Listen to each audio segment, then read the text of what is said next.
Дэлхийн эдийн засгийн форумын эрхлэн гаргадаг өрсөлдөх чадварын индекс энэ жилийн тайлан 9-р сарын 4-нд дэлхийд даяар танилцууллаа. Энэхүү байгууллагыг бид дэлхийн тэргуулах орнуудын удирдлагуудын дунд Давосын форумыг зохион байгуулдаг гэдгээр нь мэдэх юм а. Нээлттэй нийгэм форум уг байгууллагын түнш байгууллагаар 9 дахь жилдээ ажиллаж байгаа бөгөөд тус тайлангийн Монгол улсын бизнесийн байгууллагын удирдах ажилтны дунд явуулах судалгааг удирдан явуулдаг. 2013-аас 2014 оны тайланд хамрагдсан нийт 148 улсаас Монгол улсын өрсөлдөх чадварын зэрэглэл ямар байгааг танилцуулсан бөгөөд өрсөлдөх чадварын энэхүү индекс нь олон улсад хүлээн зөвшөөрөгдсөн зэрэглэд бөгөөд Монгол улсын өрсөлдөх чадварыг ижил төстэй улс орнуудтай харьцуулах боломж олохын зэрэгцээ тухайн улсын өрсөлдөх чадварын өсөлт бууралт тогтмол байдлын талаарх мэдээллийг өгдөг юм а. Мөн зэрэглэлд хамрагдсан улс өрсөлдөх чадварын зэрэглэлээ тодорхойлох, өрсөлдөх чадвар сүргээр нөлөөлж буй хүчин зүйлсийг сайжруулах, шинжлэх боломжийг олгодог гэлээ.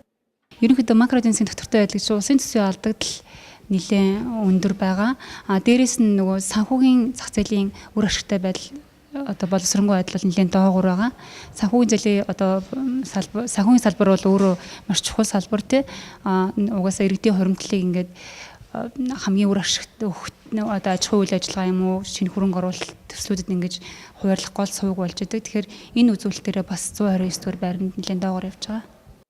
Дэлхийн өрсөлдөх чадварын индекс нь өрсөлдөх чадварыг тодорхойлох 12 тулгуур үзүүлэлтэд үндэслэдэг бөгөөд дэлхийн дахинд хөгжлийн янз бүрийн үе шатанд явж байгаа орнуудын өрсөлдөх чадварын өргөн хүрээтэй дур зургийг гаргаж өгдөг байна.